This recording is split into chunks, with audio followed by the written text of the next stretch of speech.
Welcome back to the Sean Trey Show. I have two really awesome guests with me. Now, would you like to introduce yourself and tell me who you are and what you do?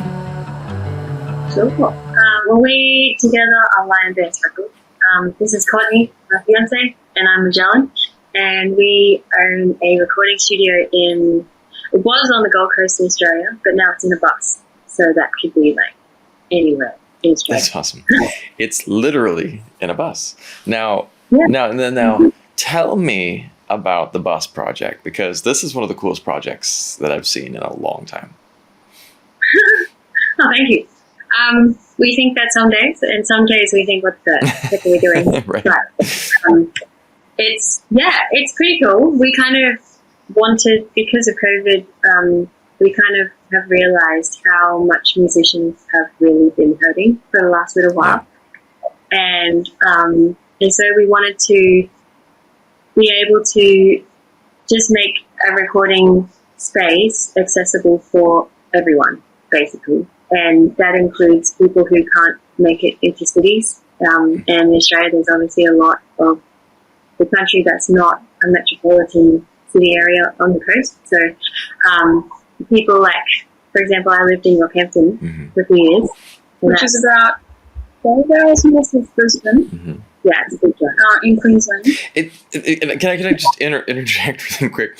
So during COVID, I've been doing, I had to search out near and far for a homeschool curriculum. And I ended up with this Australian homeschool curriculum. It's great. We were watching a video yesterday as part of our studies. And it was on, of course, I'm sorry, stereotypical saltwater crocodiles. It was Australia Zoo that's found by Steve Irwin. They were doing some videos, and he was talking about we're going to go look for some salties, and so they've left the zoo, and they're like, and now we're going to go on a 3-day drive north. I was like, whoa, 3-day drive. Australia is a big place, and like something that people don't think people fully grasp. It's a big country. Yeah, it's huge. And so, for people who live in like 3 days away, for example, they have to drive 3 days to come to a studio or get on a plane with all that gear, and that's expensive. Yeah, because so not only Rockhampton, but like we're currently building our bus out at my father's property, just because we've got like a lot of space, spread out, and rip stuff out of the bus and whatnot. But we're only 45 minutes from the city, maybe an hour. Yeah. But even just that far out, like it's got a big music culture out here, and there's no studios. Yeah. We called, we're not going to name it, but we called one studio that is in this area, and they were like, yeah, we have a room, sound treated room, but then she's like, and it says that it's soundproof, but then she's like, it's not actually soundproof. There's a McDonald's drive-through next door that's installed, and you can hear the McDonald's drive-through all day going. So I was like, we'll just hire their space while we're out here for a bit, just to do some more jobs and things for people. But I was like, okay. You're doing some vocals. It's just this really peaceful song. It's like, what's your order? It's like, what? Yeah. Oh, honey, give me some extra fries. Yeah, right. Can I get a milkshake with that, please? Yeah. Maybe that's how that song, The Milkshake, brought all the, No, at least that's how she she recorded in that studio. Right. It's interesting because one of the things that I mother is the necessity of all invention, right? And so, hang on, how does that say? Necessity is the mother of all. Mother is I just totally messed that one up. But how does that go? How does that saying go? Necessity is the mother of all invention. I think that's how it goes. Yes. Yeah. And so, during COVID time, we were like, well, how are we going to record? What are we going to do? And so even like last week, I just put up a podcast yesterday where I tell the story about how for my wife's most recent video, our main mic had gone out, nice, over $1,000 mic. And so I was using this $150 backup, but it worked and it was great.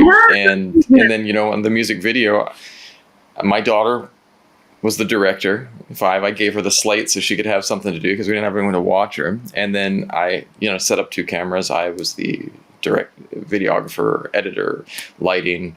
I ran the fan that my wife had that moved her hair because we had to.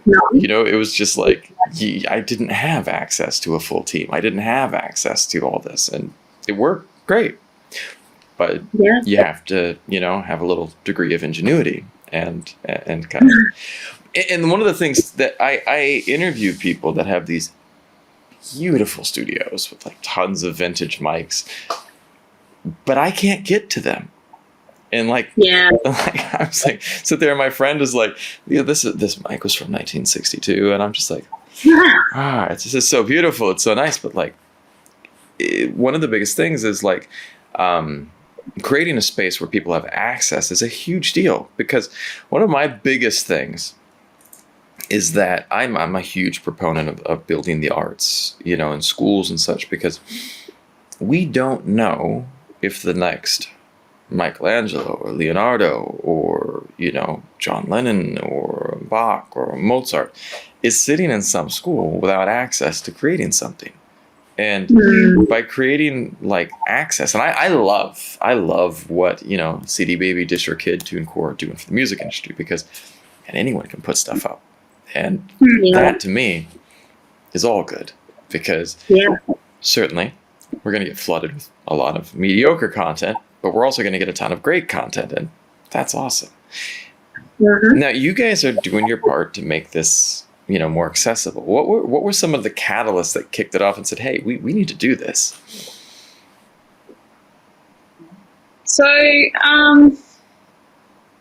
in Australia, we're kind of, I think we're the only country in the world that still, focuses if you've made it on a particular radio station. So we're still regulated, like, very archaically, I think, in that sense, especially, like, a lot more people making online platforms or, like, through record label stuff. And it's like Triple J is the pinnacle of, like, wow, you're a massive Australian artist. Really? And it's kind of like an interesting space down here, I guess, to have like just one body that really dictates whether you're going to like progress in the Australian industry or not. So if you're not picked by them, or they don't play you or something, or you might not have the tools and the knowledge and stuff like that to be able to approach and be heard by that platform. A lot of people think, well, if I'm not played on Triple J, I'm never going to make it. So our whole trajectory, and like we went to a Q Music, so Queensland Music funded talk event, and they had like a few publishers and stuff in Australia that were actually, they brought up this fact, and they published people. They brand awareness, like I think Gyrostream is the one here in the local area, and they were like, there are other ways to do it, but people don't know that, and then to provide, like, to access even those services is quite expensive. So I think through identifying all these issues within the industry here, we kind of went like, well, how do we get out there to actually educate people how to put themselves online? Because, we do, like, what am I trying to say? I think the Australian music scene is very small. Yeah. We've got 26 million people in Australia. For such a large country, it's got one body that makes, you've either made it here or you haven't made it here. Or you've got the rest of the world to publish to, and that's where you've said, like, you've got DistroKid and Gyrostream even is a company here in Australia that helps to, like, shoot people out there, but it's people in small communities around Australia that don't even know how to get to those people. Right. So we kind of went, well, how do we help people to remotely record? How do we give people some access? So we're kind of, what our plan is to set up a route that people can go, please, like, log in, see where we are, see when we're going to be in their area. They can, like, log in, be like, hey, let's book this person, like, book this facility for when they're in town, record our stuff, or have people else can record their stuff. And then also facilitate, like, educational workshops to then go, okay, so you've recorded. This is, potentially you could record remotely without us here. We can help mix, master when we're not there. Mm-hmm. But also, here's the tools also to get your stuff on a platform, broadcasted more effectively, Yep. in Australia and worldwide. And then, yes, that's our whole sort of approach, is kind of, find those people that, the Mozarts, the Johns, like, that may never get played. Right. If they're not found by one source in Australia. Yeah. Well, we just don't have the knowledge to be able to create that for yourself. But I think you can. Yeah. Right. Like, there's so much to do at home now. Yeah. If you know how to use your space well, and if you know how to use what mics to buy, like, you don't need a lot of stuff. No. Or expensive stuff. Like, No, you don't. Yeah. Yeah. Sorry, go ahead. Sorry.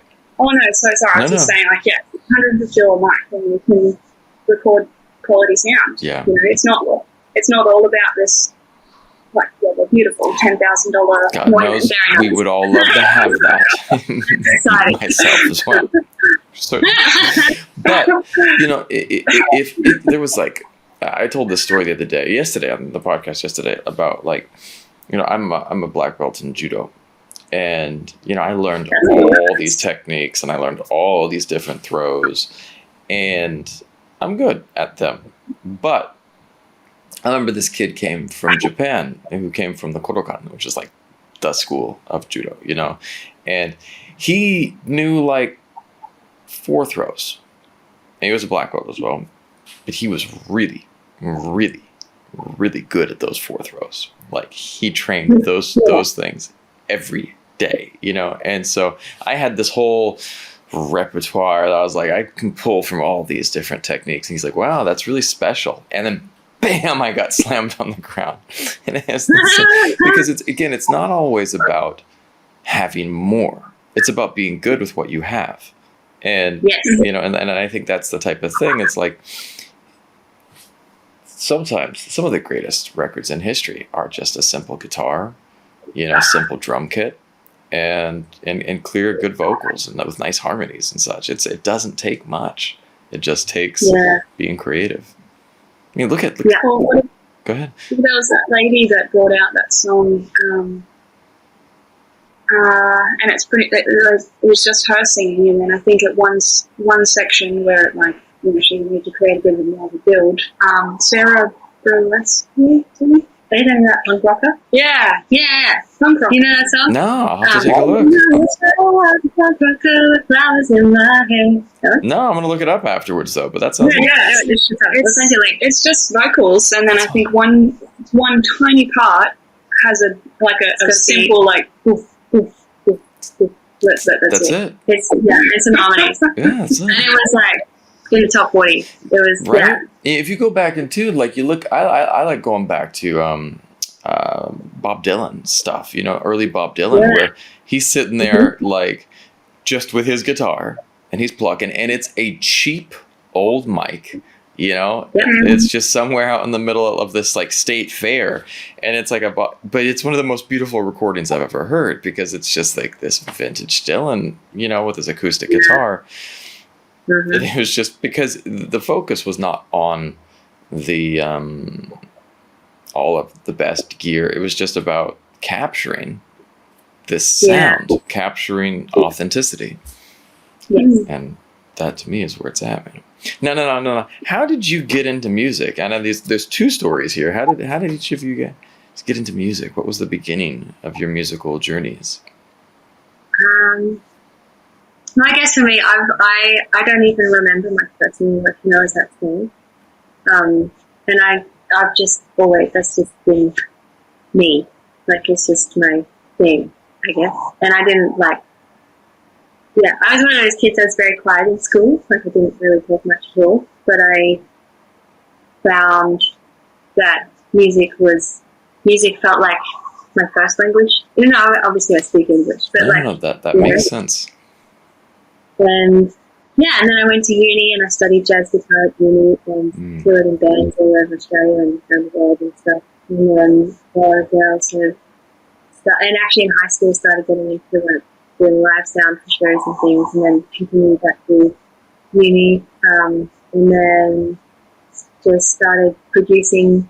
And so I've always had, I don't know, it's just what I've always done. So you first like some of the stuff that she produced was like out of a backpack. I Awesome. was the middle of Africa, like limited. My first EP was made there. That's really awesome.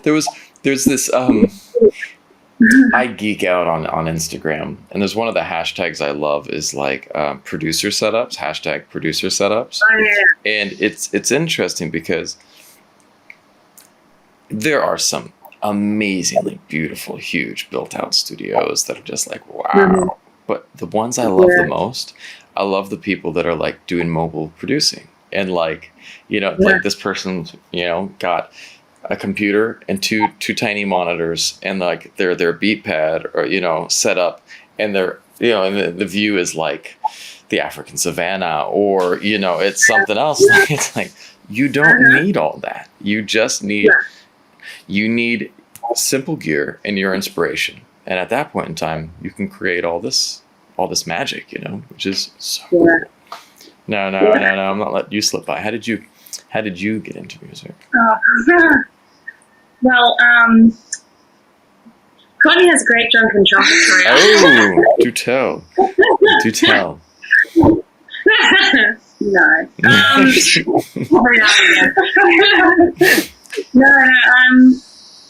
I'm not a musician per se.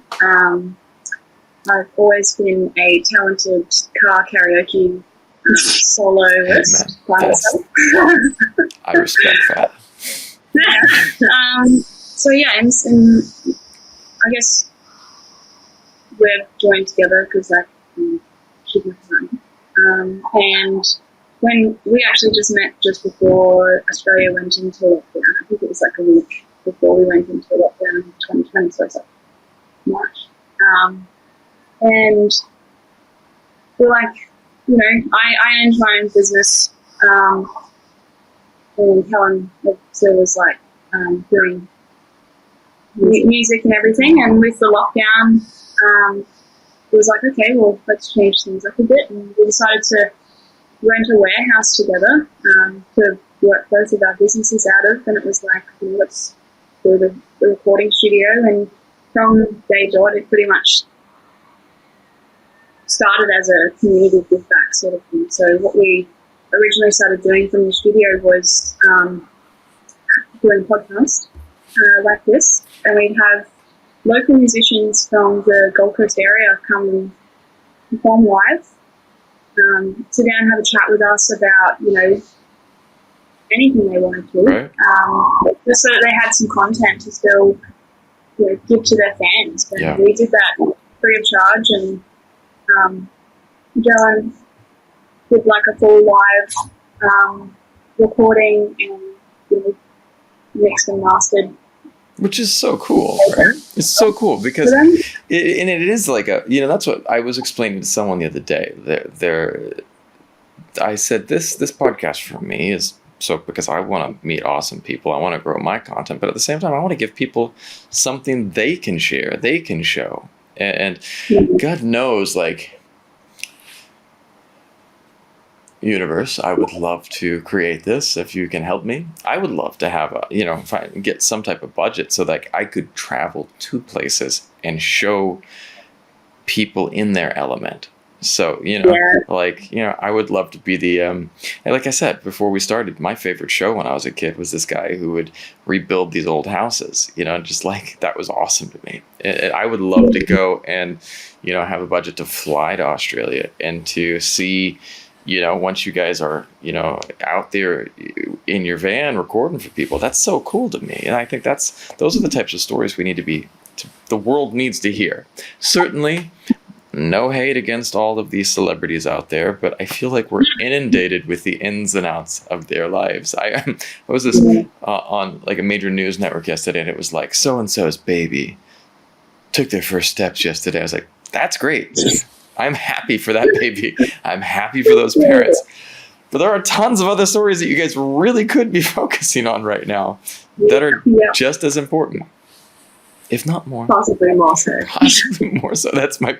Possibly. A little bit. Over here, it's like, you watch the news and, it's a slow news day and they've got nothing to add on if they're like, this koala slowed down past on this road. And you're like, you see this koala just like sitting in the middle of the road. Having a scratch. And it's like, a group of kangaroos just decided to, pull up here. And like, I'm not gonna lie. I would love to be the news broadcaster on that day, trying to like deliver that story effectively. Like, and in today's news, a koala crossed the street. I would do it as like serious as I could. If I was that news reporter, I would just be like, and in our next segment, we will, It's serious stuff. It's really serious stuff. Yeah. It's kind of funny because, like, growing up, your parents always watch the news, and it's always around dinner time, and you just be like, "Oh, slow day in the news. Not much happens. Not much happens." They're reporting on a wildlife. Right? I had a job offer a couple weeks ago that someone had been watching my podcast. Like, you do podcast. We've got this idea. We want you to do the financial news segment on a Vietnamese TV station. I was like, have you seen what I do? Like, we're laughing half the time. You want me to do like financial news? Yeah, I was like, there was this. I was just like, you don't get it. My whole thing is like, we're laughing. It's kind of freestyle. Like, what am I going to talk about? There was a financial news. I'd be like sharing the story about the guy. Like, there was this post I saw today on Instagram, and this guy was like, someone posted on Twitter, like, Bitcoin 2001. This guy's like, Bitcoin, it's dead. It's only $2 a coin right now. I'm not going to invest. I'm not going to invest in that. And then someone found that post on Twitter, and they're like, is this guy still alive? And he's like, and then the guy commented back, alive but dead inside. That's just like, that'd be really good fun. Yeah, that would be an awesome news segment, like financial, the financial comedy news, like going for people that like, so you sold all of Apple's stock before it got big, right? How does that make you feel? It's always cool. Right. It's funny. But getting back to, what are some of your, I want to know a little bit more about you musically. I love this project, but I also want to know more. Who are some of your musical inspirations for both of you? And so, you say not music, but who are you going to be rocking when you go to karaoke? That's the question. That's a good question. Like, top 5 karaoke tracks is something I need to throw into every musician's like questions in the future. Yeah, that's a good question, actually. Well, I'm a serial power ballad. Oh, I thought she was smoking when we first met. It was like, we went for a long drive one day to go on a hike, and it was like Celine Dion for hours. I really like Celine Dion. I saw Celine Dion live before the lockdown. Oh, okay. My wife and I, 2018, late 2018, she came and she was doing a world tour, and we went to see her in Bangkok. And Celine Dion live is... my wife, I'll send you guys, I did a video blog of that. My wife was in tears like half the time. And I'm just like, and I'm like, I said, my wife only? Like, I'm not going to lie. I'm just, I'm losing it. You can't help it. It's Celine Dion live. I mean, what? Yeah. All right. Which song are we talking? Power of Love? Are we talking, like pretty much everything. Pretty much everything. Yeah. I really like all of them. I love the new Deadpool song. What was that one? I can't believe I can't remember the name right now, but she did the song for Deadpool 2, and it's so good. I I don't think. I will pop it up I in don't the, in the post. So I'll be like, I forgot. That's awesome. All right, so power ballads. That's awesome. Yeah, but then I also like Narco and the Medicine Yeah. People Nice. And Trevor Hall. and Trevor Hall. Do you know either of No, those guys? but I will look them up. One, I think they're Hawaiian. They're both Hawaiian. Really? Cool. One has American Indian heritage. I think actually they might both be. But I saw both of those guys live. That's And, awesome. yeah, the Narco is like the singer, obviously the front guy. Mhm. And the Medicine People are the band that he plays with. And I remember watching them live at a festival here in Australia. And the violinist is this like really big, muscly, like redhead guy. And he comes out and he did like this amazing violin solo, Really? like, and shredded like all of the strings, just like he burnt through them. It was like, but he was just like going crazy. It was like, I was like, oh my god. Have you seen the videos of Dave Matthews Band? Yeah, When he yeah, played it? yeah. When the at the end and the violin bow is just destroyed. Yeah. Yeah, he's the same. He's a massive big dude playing violin. It's so cool. Yeah, awesome. and they just absolutely shred that poor violin, but like it's beautiful. And yeah. They're great. And John Butler. John Do you know Butler. John Butler? No, but I'm making a list. I'm typing in the background. Yeah, he's an Australian musician. I think he studied in Western Australia. Yeah. And he couldn't get a break here, so he decided to make his own record label, and has been. He's still an independent artist, and is like huge here. Yeah. And he's a percussive guitarist. He's pretty much I think Helen's probably Majelen. I always Her say real name's Helen. her real name's Helen. But I play and do everything under the jelly. Yeah. But yeah, so she plays similar sort of like music Okay. to John Butler. Okay. So the percussive, like full on drumming. Yeah, I don't know. That's awesome. It's like, I actually had that. yeah, it has to be. Well, I'm gonna deep dive. That's the thing is we have this circle of music that we kind of listen to, and one of the things that it's like even like it was the weirdest thing is if you've ever logged in accidentally under someone else's Facebook, and you're like, whoa, what is this world that I just stepped into? Because it's so catered for you, and they circle back on the same type of stuff. We don't see this other stuff enough, And so, that's one of the nice things about some of the streaming platforms is you can go under like the kind of a discover feature, like let's discover new stuff, and you can hear new things. But I love every time I get on with people and they're like, I'm like, who are your inspirations? And they're just listing all these people, and I'm like, I've heard 2 of those, and I will learn more. But when I listen, I'm like, this is good. This is really good. Mm-hmm. Some of your inspirations like Tommy and Manuel. Yeah, do you know Tommy Emmanuel, the guitarist? Yeah, I do. Yeah, he's great. And John Butler's a big one. And then, who else? I studied jazz, so a lot of mine are like, as well, like, Ella Fitzgerald, she's I have a ton of Ella Fitzgerald on vinyl, so I love it. oh, nice.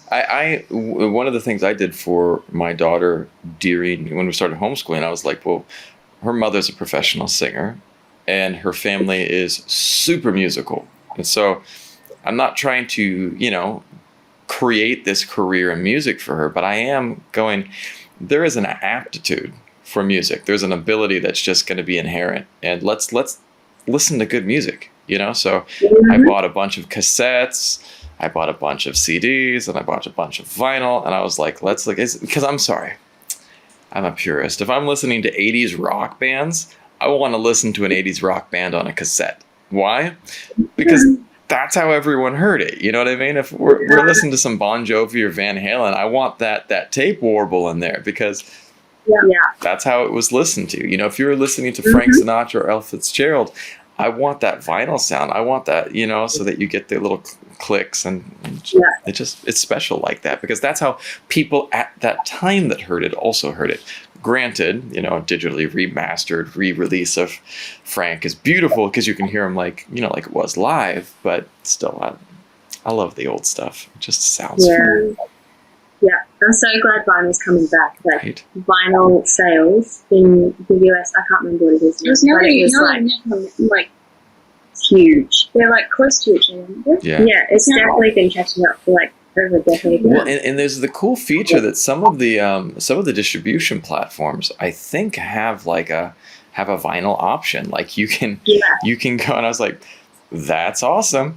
I don't have anything that I'm going to be throwing onto vinyl right now, but it's something to think about. It's pretty cool. Yeah, I definitely really want to. That's awesome. There's one company that just like, did you ever hear about the company that will press your ashes into a vinyl? Wow. Yeah. No, yeah, it's like they'll do it.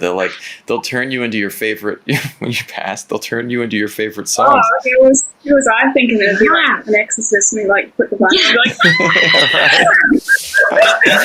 It's borderline terrifying, but awesome. I would do something like I would mess with my family. I'd do something really creepy or weird. Yeah, you record something really, really creepy and just like put it on and be like, right. Or something horribly weird and awful, like me reading from cookbooks for 5 hours. Oh. Our first recipe is going to be braised chicken. First of all, random. So randomness, but that's where these interviews tend to go when I get going. So now coming back to your musical influences, that's really awesome, and it's kind of like there's variety there. Oh, you thought of something funny. I like that. Tell me what you were thinking right there, because that's a story. I was just literally picturing the last conversation we just had. I just had a rerun in my brain. Sorry. No. There's always fun anecdotes, and I love, and I'm trying to give people space to kind of tell stories. Yesterday's story was probably the coolest celebrity story I had. I had this songwriter on. And he was telling me about, because he had this wild life, and he met Jerry Lee Lewis in a bar, because early in his career he was working as a photographer, and he said in the story he walks in and Jerry Lee Lewis is sitting back on like the chair. He's got his feet up, and he's got these nice shoes on. In one hand he's got a long neck bottle of beer, and the other hand he's got a gun. And he's just sitting there drinking his beer, holding his gun, and I was just like, tell me you got that photo. And I said, he's like, I tried. And he told me no. He put it all away. And I was just like, that's wild. Like, I'd be terrified walking in a room with Jerry Lee Lewis, who's holding a gun and drinking a beer. He's like, I walked in, and my first thought was, how many beers has he had right now?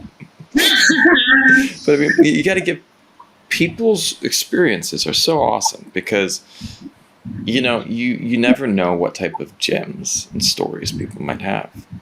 Now, what is an inspirational story? I want to hear some stories. What are some inspirational stories from your life? Can you remember something that was inspirational for you? A particular moment? Yeah, just or anything. It could be a film. It could be a song. It could be a moment. When you say that, my brain just flashes back to that backpacking. Oh, nice. Because I have spent a lot of time traveling, and like through places like Africa and India, and like just non-Western countries is where I tended to go to most. And so I worked in Africa as a trail guide, a horseback trail guide. That's awesome. A horseback trail guide? That's it's so cool. Really cool. I love it. But it was my first day working at this one place was because I love nature. Mm-hmm. So I guess that's why my brain goes there. And I was taken to this, what's it called? Game reserve. Mm-hmm. And it's not like it's a protected one, this particular one, but I had a friend that or just friends that I knew who had been they lived in South Africa and been doing this for a while, and said some game reserves, you literally get there and you sign a piece of paper saying that if you die, it's not your fault. I mean, it's your responsibility. Yeah. It's not their fault. Because, like, literally it's the sort of situation where if your horse starts galloping, you just bloody stay on because there's a reason it's running. And it's like a tiger or, a lion. That's a good point. So, don't, like, slow down, horse. It's like, no, we're not slowing down. But this one didn't have any, like, lions and stuff. It just had, like, pretty peaceful animals. So this one day, we've been running for, like, 15 minutes. And we came around this massive big clump of acacia trees. And there was 2 giraffes, literally from me to the wall where you can't see the wall. So, like, 3 meters, 3 to 5 meters away. oh my gosh. Maximum. And they were like these huge giraffes, and they had this literally like month-old baby, and it was like all of our horses just stopped, and everything just stopped, and they were all and I guess because we were on horses, they just stayed there, and they were just chilling, and they stared at us for a little while, and we were staring at them for a little while, and then they just went back to eating, and we eventually just kept on going down the track, but it was like this moment where, like, I don't know, nature was it just felt very real, and it made me feel very human. That's beautiful. To be in nature like that, where it was just so, like, peaceful and calm and just right there, So yeah, I don't know how that impacts music, but I'm sure it does somehow. But there's like so many moments like that. Or in India, Yeah. I love India because it's such a schmozzle. And like there are people in slums Hold on. Schmozzle. What is it? This is. I was watching Aussie Man yesterday, and they said, and he was he. I don't. Do you guys know him? He said does these great reviews, and there's this one segment he has where he gets like British and American celebrities on, and he quizzes them on Australian slang. Yeah. And so everyone fails except for Tom Hardy. Was just knocked it out of the ballpark. Tom Hardy got them all. He won the can of condiments, something. I think it was like Marmite. It was awesome. So schmozzle, tell me, what is a schmozzle? Well, I actually don't know. Like a mess. It's like a mess. A mess. That's what I assumed, but that's awesome. It's like all over the shop. Yeah, a schmozzle. I will try to use schmozzle in my conversation today. I'm gonna look at my daughter and be like, "Your room is a schmozzle right now." Would that? Yeah. Cool. We were talking to some guys from Belgium. They're in a folk band over there that we just recorded a podcast with them recently, and we try to teach them some Aussie slang. So we taught them. No, I think I said the word bogan because that's a word that it just is used all the time, often in reference of me, because I don't wear shoes. But I do. She's also from like the capital of bogan. I think in Australia. It has a reputation. Really? Where I grew up, yeah. But, do you know what bogan means? No. Oh, it's great. It's a nice compliment. No, it's not really. It's basically, it's like, if you think of Australia and then you think of like the most, how do you put it? Well, okay, so in Ireland, you guys, like, over there, they've got,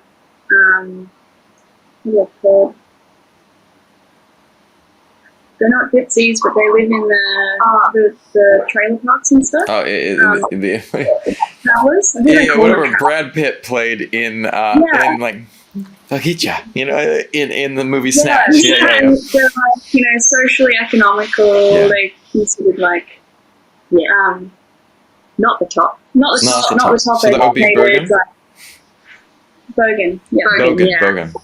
Bogan. I get it. I understand.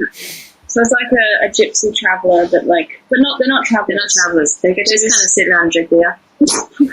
Forex. a lot of the time. Really Not good, always. really good vocabulary. See, and this is the beauty. This is the beauty. Like, we all speak the same language, but Australia, you have a much more rich diversity. And so that's awesome. Well, so you were. I'm going to backtrack to India. You were in India, and it was a schmozzle. Yeah. Yes, it was a schmozzle.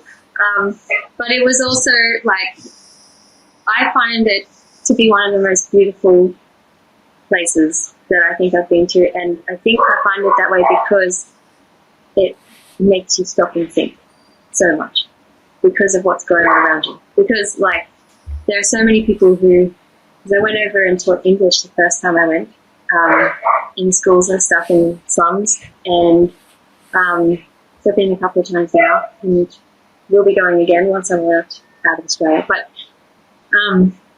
they like people are so giving, even though they have so little. Yeah. Like they give you just everything. And I'd walk into these people's houses that I'd visit in slums, and like the most confronting one slum that I went to was hidden behind a 6-foot high, massive thick brick wall. Because the other side of the road was like government buildings and massive shopping malls and 5-star accommodation, and expensive people were on the other side of the wall, and all these poor people were within the slum, which was hidden from sight because it was repulsive. And yet you walk into the slum, and I met some of the most generous people I've ever met in my life, you know, and that part of being human, I think, is, I guess, lost in Western culture a lot of the time because we don't have to rely on each other, really. Well, and you also touch on another thing that I think is part of the mission that you are undertaking with your van, with your label, with what you described earlier in the show. There are walls that are built up all around us. Walls that limit creativity, walls that limit inspiration, walls that are, you think about this, right? Like, why, when you have one channel, that is the channel that people are, need to get on, in one station, and then you've made it. Well, there's a group of people who are telling everyone in Australia then essentially what type of music they should be listening to. What type of sounds are good sounds. What type of beats are good beats. And it's like, that's walls. Because that's one person's opinion. And it's the best example of this. Generic. Yeah, right? Yeah. The TV show Squid Games. 10 years, that guy was trying to make his TV show, and no one helped him. No one supported him. They're like, yeah, we don't think people are going to like that. That's not what people want to watch. Well, yes, they do, because the whole world watched it and devoured it and ate it up. Because, but for 10 years, I can just imagine like all of those people who told that guy no, being like, I should have bought that Bitcoin, Yeah. Because that's like even actors and stuff. Like what is it, Morgan? Is it Morgan Freeman? Yeah. And then you've got he did he only made it in his late 40s. Because he didn't have what Hollywood thought would be the thing. And then same with the really funny dude, Jennifer. No. Danny DeVito? No, he's African American. He's a Kevin Hart? Yeah. Yeah. So over 2,000 auditions before one person said yes. I take issue with there's one group of people that I kind of take issue with, and it's I get anyone, I in the film industry, everyone's like, yeah, I'd love to come on, except for one group. and they're impossible to get in touch with. And every time I message them, they're always like, well, you can sign up for one of my classes. You can do this. Casting directors in the States are so challenging to connect with or talk to. And understandably, there's a ton of people that want to talk to them because they're these gatekeepers, and they decide who should be what people should look like and what people come through. And it's like your sample size is too small. Yesterday there was this I was looking for and it was a management company for singers, and it's like, do not contact us unless you are coming through an existing relationship with someone we already know. It was on their website. Yeah. Like, do not even try to get in touch with us. They literally said, do not try to talk to us unless you're coming through someone we already know. And it's like, how, guys, come on. Mozart, he's sitting right here. And you're literally telling him, don't talk to us. And that's the industry that we're in. And to me, it's real sad. But even with that, like, you know, I really love music, but I love what people first put out. You know, like their first stuff. Like, I like the stuff before they get signed to, like, this massive label that, like, they've skyrocketed and, like, everybody's now listening to them. But, like, the stuff that they brought out before they got there is them. It's authentic. You know, like, it sounds like them, there's heart in it, you can feel it, and then they become, like, they get signed, and then, like, even... Well, there's like, a room of people around them that are like... Adele had this great interview yesterday where she was talking about her new album. And, like... Was this on Oprah? Huh?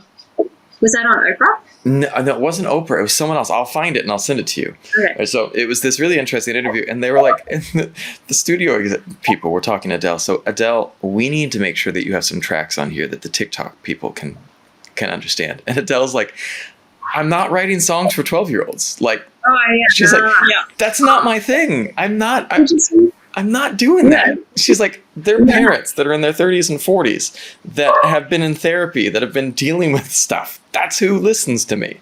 I don't need to have everyone like me. Like, I don't need to do it. And I was just like, did you see she also she got shuffle turned off on albums because she's like for Spotify. Like, because she's like, not like the quote was something like, it's not like we put all this effort into making an album.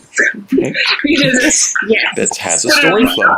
Stack it and be like, well, that doesn't sound like it fits there. Like, even when you master for the album. Like, you don't master this song and that song and this song. Like, and then just chuck it together. And just chuck it together. Like, it's a process. It's like a full journey that you're delivering to people. It's why you have tracks 1, 2, 3, 4, 5. Yep. Yeah. You know, like. But I love their response on Twitter was like, anything for you. And I'm like, guys, come on, you probably should have thought about that before. Yeah. But even like, I think I remember a story when she first came out, and you know, with chasing pavements, and nobody liked it. Triple J rubber shirt. Yeah. Like, it didn't get a good review, and now it's one of these songs that she sings at all of her concerts, and it's like everybody loves that song. Yep. And everybody loves every other song she brings out. But it's like, you know, she didn't get a look, and then, like, you know, she's made a massive powerhouse now of amazing music. I love power ballads, so thank you, Adele. I'm 30, 40, you know, you're all going through a breakout. As am I, so it's all good. Now, if you could I think that's on the topic now. We need to talk about this. As long as you have your power ballads, it will all be okay. Now, if you could give some advice to your younger selves, what would be one piece of advice from each of you? What advice would you give to your younger selves? Keep backpacking. Because it's great. Like, the world is awesome. Well, yeah. And, like, people are awesome. But sometimes you just got to, and it's getting outside your little box and realizing that, like, you're actually more resilient, much more clever, more, like, able to just be you than what you thought. So just go and be you.